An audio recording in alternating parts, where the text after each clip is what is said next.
Hello everybody, this is Russ with HealthForward Online, and I'm here with John Kohler, and very excited to be here and meet him. I watch his videos on YouTube almost every day when he puts them out, but we're going to talk about his garden that he's done here at home. First of all, I want to show you what a typical yard would look like. Here's his neighbor, beautiful green lawn, I guess, and so now we'll take a look at what he's got over here, and you'll see a big difference.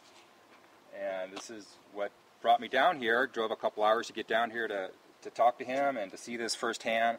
And what I wanted to ask John to do was just tell us a little more about how you can get started in your own garden, and what are some of the steps to do that. So John, tell us more about what you're doing here and how we can get started. All right, great. Thank you, Russ. So basically the first step is to figure out that you want to grow some of your food and have a reason why you want to grow some of your food for whatever it is, to save the planet, to eat something that really tastes like real food, that's just tastes really a lot better than what you could buy in the store. The stuff we buy in the store has been picked a week, 2 weeks, or more old. I mean, think about the apples. They've been in, oxygen-deprived environment since last year, and, for 6 months or up to a year until the next harvest comes out. So we want to be eating the freshest quality food. So hopefully for the flavor, for the taste, for the environment, to save money. I mean, if you grow your own food, you're going to save money over what it's going to cost you to, buy that produce. A little packet of seeds with, hundreds of seeds cost, a couple bucks.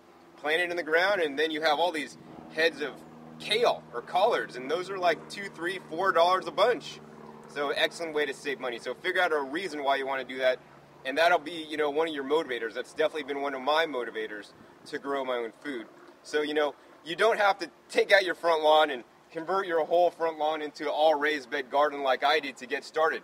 It's definitely, definitely a big project. It's a lot of work.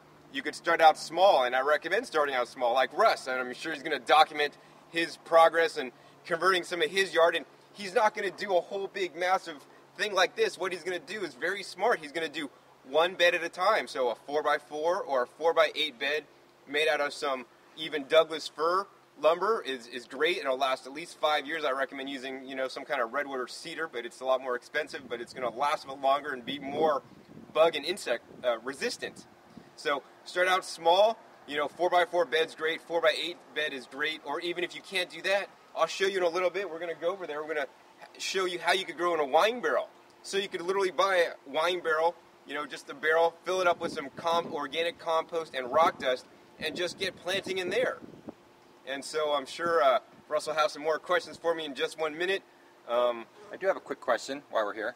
I noticed the copper on here. Is there a significance to this? Oh, absolutely, Russ. So I put the copper on here around each corner and actually underneath the bed, so you can kind of look underneath the bed too. There's copper under here, and it lines the whole bottom of the bed. And it's not only for a decorative, because it kind of looks cool now, actually, that it's kind of oxidized a little bit. But it's actually functional. So this is a functional design trait that we built in, and that basically is to repel slugs and snails. So as the slugs and snails crawl up the wood, they get to this, and when they try to go across copper, they get a shock. Oh, okay. So you could buy this copper tape at the hardware store, and it's made for gardening to repel snails and slugs, but that stuff gets really, really, really expensive. So what this is actually, it's copper roof flashing, and some home improvement stores, I got this at Lowe's, actually sells this. It comes in 8-inch or 10-inch wide, and we cut it down into smaller pieces so that we just staple them on there. All right, so we're back in the middle of the garden here, and I want to ask John, what's a good thing to grow? The season's changed. This might be more of a winter garden. What would be good to grow now? And at summertime, what's a good thing to grow? What's been successful for you? All right, great, Russ. So yeah, here you can see I have a beautiful lettuce bed. And this is all different kinds of lettuce, from red lettuce and green leaf lettuce. Now, lettuce is more of a spring crop. And, I'm not going to be growing this in the summertime because it tends to bolt really fast. Lettuce doesn't like the heat. So it's very important to match, your climate with what you're growing. This next bed here, I have a big kale bed and have different kinds of kale. So dino kale, red Russian kale, red boar kale, standard green leaf. I got some green leaf somewhere. I was eating some for dinner. Here's some regular standard kale here. But you know what? You need to find out what's going to grow the best in your area. So what I normally do is, if you don't know these things, I could tell you, but I'm going to try to make this as easy as possible for everybody. What you want to do is go to a local nursery. a good locally owned local nursery, and generally they're going to only sell you the plants that are going to grow in the season that you're buying them. So they're not going to sell you something that's supposed to be grown in winter in the summertime, and they're not going to sell you something in the wintertime that, you know, you're only supposed to grow in the summertime. Now, you can't trust the big box stores, in my opinion, like Home Depot, Walmart, and Lowe's, to always do that for you, because, you know, they're going to get whatever in and just sell it to you. Because, I mean, they pay some attention, but you know what? They're kind of clueless. So support your local store, or better yet, go to your local farmer's market. Because definitely people at your farmer's market are there week after week. And if you go back to them and say, hey, you sold me this and it didn't grow, you know, they'll take care of you. And once again, they know what you're supposed to be growing in that season, and they're going to, you know, be selling you the right things. You could also go to the farmer's market and see what people are growing and selling there as the produce, and maybe that's also what you want to grow. But then there's a lag time, you know, between the time that they're actually selling it, and they must have planted at least 30 or 60 days, or in some cases 90 days before they're actually selling it to you. But yeah, start with starts from a local nursery, and that's the best advice I could give. All right, so we're back here on another part of his yard. We're actually in his driveway, and he's got wine barrels here. So looks like another great idea that we can use. Tell us more about that. Sure, yeah, right. So I placed wine barrels here literally in my driveway. You can see the cars parked, you know, because this is area, and I want to use every square inch of my space to grow food. So this is you know, one space that I can't grow food because it's concrete, but you know, if you place a wine barrel here, you can. So even if you have a lawn and you don't want to convert and make raised beds, you could literally just go to your local home improvement store or check Craigslist and buy some wine barrels. These barrels here, I think, cost me about $20 each or less. I actually bought them whole and cut some of them down in half, and so they're actually less, but around $20, $30 what you could buy a wine barrel for. And you could grow a lot of food in a wine barrel. So this wine barrel, actually, we have something really cool. Check it out. This is actually called Red Venture celery. So have you ever seen a celery that has red stalks? That's amazing. Think of all the great antioxidants in there. So, I mean, this bed alone has, you know, I don't know, at least a dozen celery plants in it. This next bed is my designated parsley bed. I love parsley. And, you know, I have, I don't know, probably 24 parsley plants in here. This next bed here, this has basically baby lettuce. Now, baby lettuce sells for a lot of money. So we have all these baby lettuce heads growing in here. Must be at least 24 plants. So, you know, one wine barrel could grow lots and lots of food, and is really easy and affordable for anybody to do.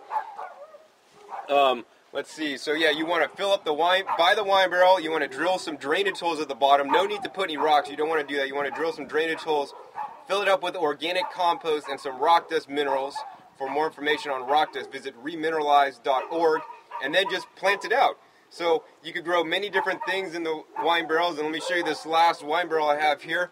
We set this wine barrel up here actually to grow cucumbers in the summertime, and we planted, I don't know, at least a dozen cucumber plants in this wine barrel. So in the springtime now we're growing peas, so this is a trellis system in the wine barrel. So if you're going to plant tomatoes, you could have about 3 tomato plants in the wine barrel, evenly spaced out, otherwise you start to max it out. And you know, some other crops you could grow a lot closer together, like we saw with the celery, parsley, lettuce, and I have mixed greens and even some mache actually packed in there really good. So you could definitely grow in wine barrels. It's the easiest way to start growing your greens. All right, so we're back in the middle of the garden. We're in a, you know, a forest of green here. You can't even see his house. It's behind here somewhere.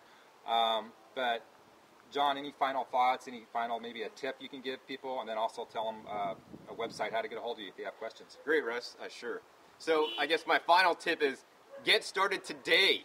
This is spring right now, and this is the prime opportunity to be planting things for your summer garden. And so, you know, whether you're going to convert your front lawn or, you know, use just a single wine barrel, or even just get a planter pot and, a few plants to put in on your patio, in your front yard, in your backyard, wherever, even in your driveway, get started now and start growing some of your own food, even if it's just one plant. That's the best thing you could do today. Once you start to grow your own food, you're going to feel that sense of accomplishment of like, wow, I grew this.